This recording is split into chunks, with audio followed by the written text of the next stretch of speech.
Hello বন্ধুরা, শুভ দুপুর। আশা করি তোমরা সবাই ভালো আছো।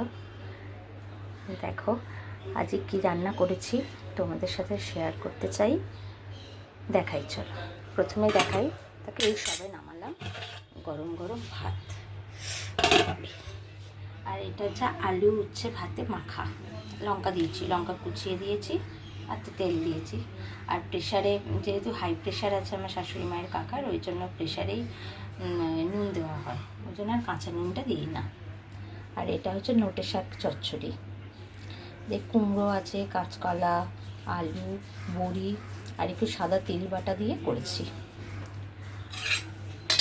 আর এটা বিউলির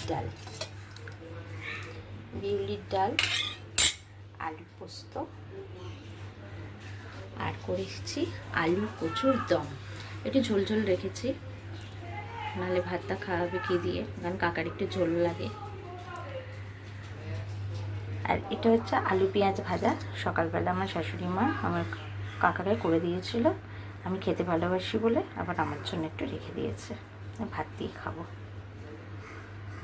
বন্ধুরা, সবসময় তোমরা এরকম করেই আমার পাশে থেকো, আমাকে সাপোর্ট করো। থ্যাংক ইউ সো মাচ তোমাদের সবাইকে। তোমরা খুব খুব ভালো থেকো। আজকের মতো আসি, টাটা।